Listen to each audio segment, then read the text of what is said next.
सच्चे दाता रहबर ने फरमाया, मनुष्य जन्म बड़ी मुद्दतों के बाद मिलता है। आत्मा को मालिक से बिछुड़े युग बीत गए।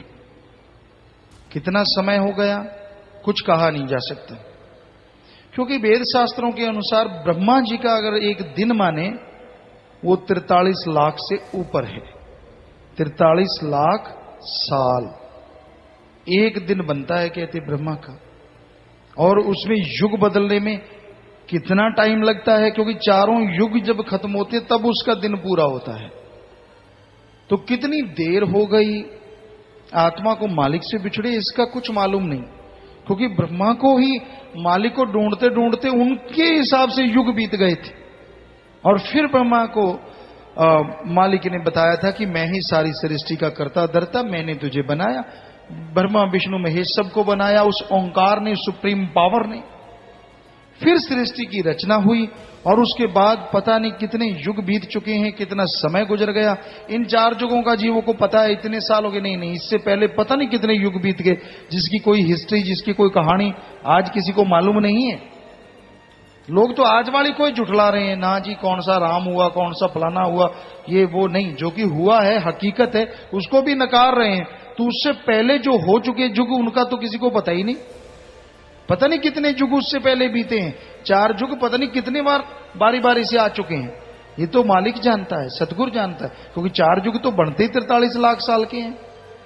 अगर ब्रह्म शास्त्रों के अनुसार अगर देखा जाए तो कहने का मतलब कितनी देर हो गई। बेपरवाह साईं बताते हैं मुद्दतें गुजर गई, समय बेशुमार गुजर गया, तब जाके तुझे आत्मा मनुष्य शरीर मिला है। इसमें अगर प्रभु का नाम जपे, इसमें अगर अल्लाह का नाम जपे तो आवागमन से मुक्ति मिले, तो मालिक के दर्शनों के काबिल बने। अगर इसमें काम धंधे में खोया रहा, इसमें बुराइयों में फंसा रहा, तो मालिक से दूर रहेगा, खुशियों से खाली रहेगा। तो मालिक तुझे बेइंतहा खुशियां बख्शेंगे, तेरे तमाम गम, चिंता, टेंशन, बीमारियां दूर कर देंगे। मरणोपरांत और मरने वाले दुख को भी खत्म कर देंगे, और मरणोपरांत अपनी गोद में बिठा के वो परमानंद बख्शेंगे, वो लज्जत, वो स्वाद देंगे जो लिखने बोलने से परे है। आज दुनिया में लोग जी रहे हैं सारा स्वाद का ही चक्कर है। किसी को धन दौलत का स्वाद है, किसी को काम वासना का स्वाद है, कोई लोभ लालच में है, कोई क्रोध में डूबा है, कोई मोह ममता में है, कोई अहंकार में है, तो कोई धन दौलत के स्वाद में है। चक्कर स्वाद का। वरना आप सोच लो ये चीजें निकाल दो जिंदगी में, क्या है? कुछ भी नहीं। आदमी सोचता है फिर तो कुछ भी नहीं रहा। इन्हीं के सहारे तो जागता है, इन्हीं के सहारे सोता है। विषय विकार करूंगा, रात को ये करूंगा, काम वासना में ये करूंगा, वो करूंगा, कहीं तो यही स्कीमें बनाते रहते हैं।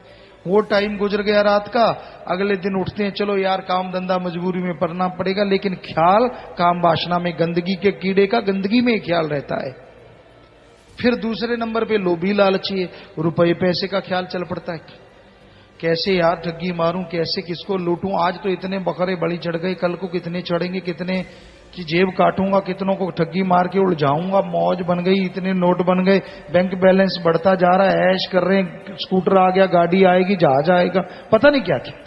कुछ इसलिए जी रहे हैं, कुछ खाने पीने के लिए मर रहे हैं, उनका काम ही कोई नहीं है। खा लिया पी लिया पसर गए, खा लिया पी लिया पसर गए, तो उनका इसके अलावा कोई मतलब ही नहीं है। बस सारा दिन खा लिया बाहर जाए, खा लिया जाए। एक सज्जन हुआ करते थे, हम नाम नहीं बताएंगे, तो यूपी की बात है। तो भंडारे का टाइम था, सेवादारों को जलेबियां, सेवादारों ने बुला ली कि चलो बेचारे पहरेदार सेवादार हैं, इनको जलेबियां खिलाएं। तो जलेबियां खिला रहे थे, एक सज्जन ने एक बाल्टी खा गया, पूरी बाल्टी भर के, यानी 15-20 किलो की बाल्टी थी, वो सारी जलेबियां खा गया। हैरानी हुई तो पूछा क्या हुआ। साथ बड़े बताने लगे, पिताजी ये खाता था और बाहर चला जाता था, फिर खाता था, फिर चला जाता था। हमने कहा क्यों बर्बाद किया इतना घी तेल सारा कुछ मैदा? कहता क्यों? अरे जब तेरा निकल ही रहा था साथ के साथ तो जरूरी था खाना, पर जीभ का स्वाद पागल, बस खा लिया निकल गया, खा लिया निकल गया। तो कई लोग ऐसा ही कर रहे हैं, ना सेवा ना कोई अपना काम धंधा, ना राम का नाम जपना, खा लिया निकल गया, बस यही उम्मीद रहती है तू निकल मैं आया, तू निकल मैं आया। कई तो ऐसे शोर मचाते रहते हैं, शोर मचता रहता है। कई जगहों पे जहाँ इकट्ठे हॉस्टल हैं, कोई ऐसी जगह होती है वहां ऐसा चक्कर पड़ा रहता है, ये निकला ही नहीं, इतनी देर हो गई, वो कहते निकलूं तो जो मेरे अंदर से निकले। सो चक्कर पड़ा रहता है। तो खाओ उतना जितने की जरूरत है, जीने के लिए खाओ, इतना ज्यादा खाओगे निकलते भी टाइम लगता है, क्यों टाइम बर्बाद कर रहे हो। सो सबका पहले सब कुछ सही होता था।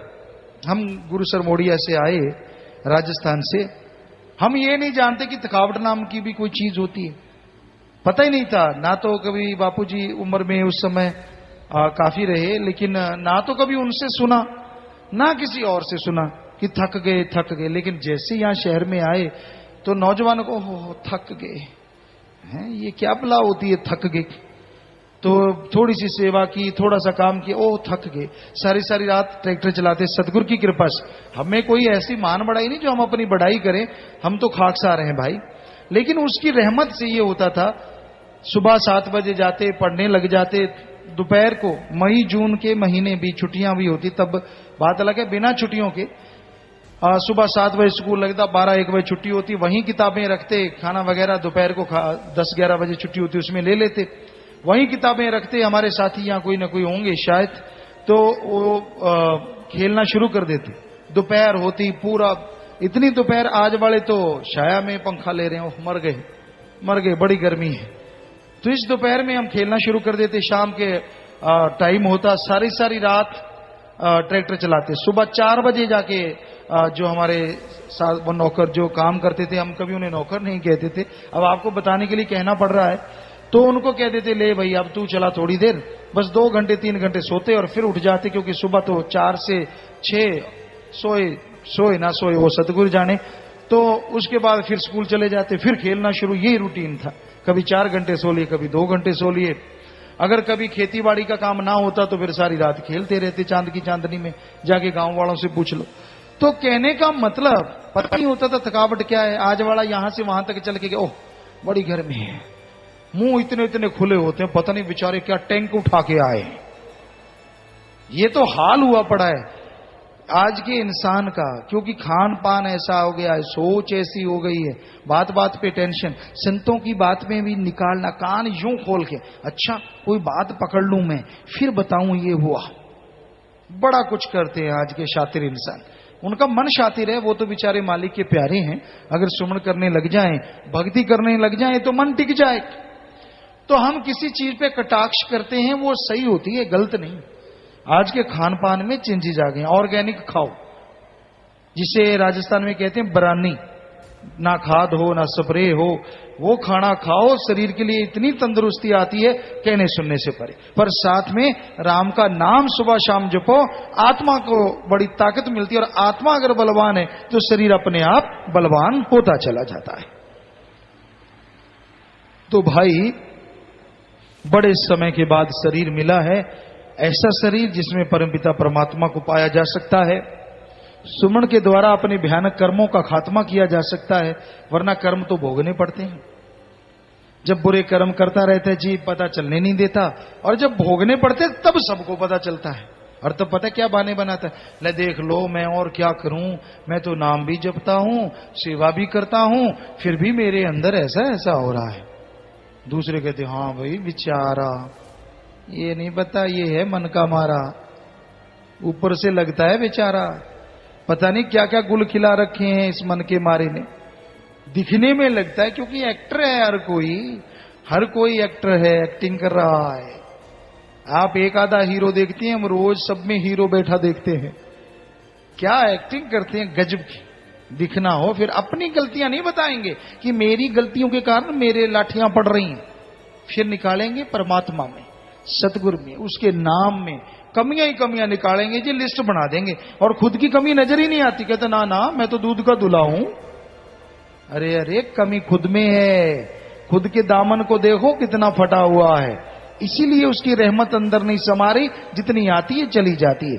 वरना वो तो रहमो करम का मालिक है, इतनी रहमो करम करता है, इतनी दया मेहर करता है कि दामन छोटे रह जाते हैं, रहमो करम मूसलाधार बरसता चला जाता है।